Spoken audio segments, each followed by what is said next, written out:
Hello hi नमस्कार। कैसे हो आप सब? आशा है कि आप सब अच्छे होंगे। तो मिलते हैं भोलू राम जी से। ये है भोलू राम। इन्हें हो गया है एक भ्रम। इन्हें समझ नहीं आ रहा क्या है एचआरएम। तो क्या आपको भी जानना है कि एचआरएम क्या है? तो चलिए समझते हैं। एचआरएम यानी कि ह्यूमन रिसोर्स मैनेजमेंट। तो इसको और अच्छे से समझने की कोशिश करते हैं। ह्यूमन यानी कि एक ऑर्गेनाइजेशन के अंदर जो एम्प्लॉयज़ काम कर रहे हैं, जो वर्कर्स काम कर रहे हैं, वो हो जाएंगे ह्यूमन। ठीक है। और रिसोर्सेज यानी कि संसाधन। तो यहाँ पे ह्यूमन जो है ना, उनको रिसोर्सेज माना गया है। ठीक है। ह्यूमन को ही एक रिसोर्स समझा गया है। और रिसोर्स आपको पता है लिमिटेड होते हैं। और हमें ह्यूमन जो कि रिसोर्सेज हैं इनको ही मैनेज करना है। तो वही हो जाएगा मैनेजमेंट। यानी इन लिमिटेड रिसोर्सेज का हमने ऐसे यूज़ करना है, ऐसे हमने उनको मैनेज करना है कि हम ऑर्गेनाइजेशन के गोल को अचीव कर पाएँ।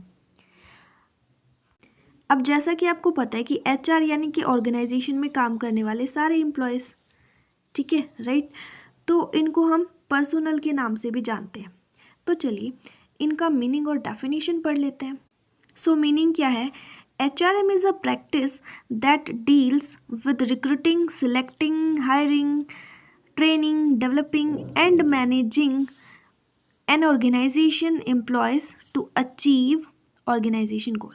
यानी HRM एक ऐसी प्रैक्टिस है जो कि किससे डील करती है कि जिसमें कि हम ऑर्गेनाइजेशन के गोल को अचीव करने के लिए एम्प्लॉयज़ को रिक्रूट करते हैं, है ना, भर्ती की जाती है, फिर सिलेक्ट किया जाता है, फिर उनको हायर कर लेते हैं हम, और बाद में अगर कुछ उनको ट्रेन वगैरह करना होता है तो ट्रेनिंग देते हैं, फिर टाइम टू टाइम डेवलपमेंट करते हैं, मैनेज भी करते हैं, लाइक उनको रिवॉर्ड दिया जाता है, और भी बहुत सारी चीज़ें यहाँ होती हैं।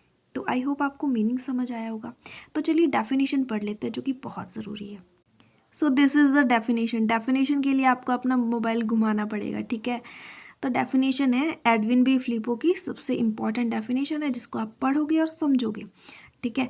ह्यूमन रिसोर्स मैनेजमेंट जो है वो प्लानिंग, ऑर्गेनाइजिंग, डायरेक्टिंग और कंट्रोलिंग होता है, प्रोक्योरमेंट होता है, डेवलपमेंट होता है, यानी ये सारी चीज़ें इसमें मिली हुई होती है। और इसमें हम क्या करते हैं कि ह्यूमन रिसोर्सेज जो है उनको ही हम ऑर्गेनाइज करेंगे, उनके लिए प्लानिंग करेंगे, उनको ही हम डायरेक्शन देंगे, है ना। तो ये सारी चीज़ें चलेंगी जिससे कि हम ऑर्गेनाइजेशन के ऑब्जेक्टिव को तो फुलफ़िल करें ही करें, साथ के साथ सोसाइटल ऑब्जेक्टिव, सोसाइटी के जो ऑब्जेक्टिव हैं उनको भी हम फुलफ़िल करें।